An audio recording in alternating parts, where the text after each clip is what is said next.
আধারে ঘিরিল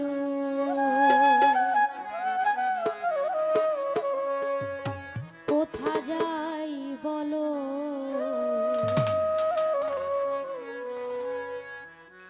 কে দিবে আমারে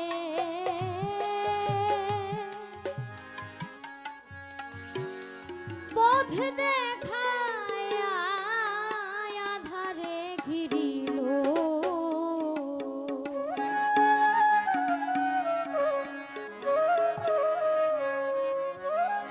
আধারে ঘিরিল কোথা যাই বলো কে দিবে আমারে পথ দেখাইয়া আধারে ঘিরিল কোথা যাই বলো কে দিবে আমারে পথ দেখাইয়া আধারে ঘিরিল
কবি সাধক জালালউদ্দিন খাঁ সাহেব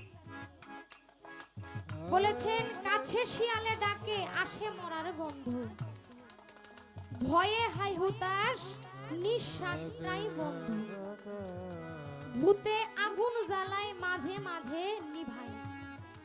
সারা জীবন শুনছি যে মানুষ মানে আমরা সচরাচর যখন ভয় পাই একটা ম্যাশ লাইট বা আগুন সাথে নিই কেন?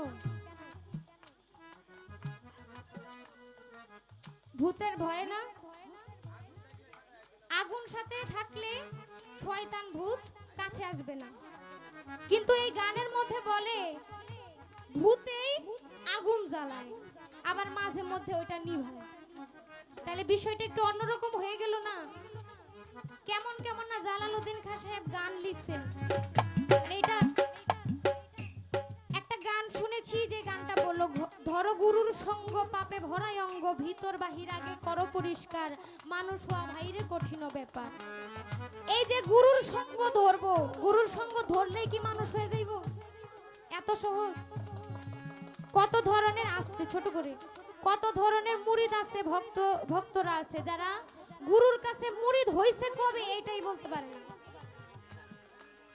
কোন গুরুর কাছে কবে যাইয়া কই মুরিদ হইছে এই কথাই তার মনে নাই। তাইলে গুরুর কাছে বায়াত হইলাম, গুরুর সঙ্গ ধরলাম, কিন্তু ধরার পরে গুরুর নামই বলতে পারি না, তাইলে আমার ভিতর বাহির পরিষ্কার হইব কেমনে? তাইলে অবশ্যই এই জিনিসের মধ্যে কিছু না কিছু পেস আছে যেটা আমার ফকিরচান মামা যদি ভাঙ্গায় দেয় তাইলে হয়তো বা আমার অন্তর পরিষ্কার হইলে হইতেও পারে। এই জন্য এই ছোট একটা কথা ওনার কাছে রাখবো, যেহেতু কোনো প্রশ্ন নাই পালা নাই, তাই না? ছোট একটা পানি ছিটা দিলাম যেন বিরক্ত আমরা না হই। আর আমার এখানে অনেক যুবক ভাইরা আছে, তারা অনেকক্ষণ ধরে বলতেছে যে ভান্ডারির গান, গানের আদেশও করে রাখছি, তো আমি চেষ্টা করবো এই গানের পরে গানটা করার।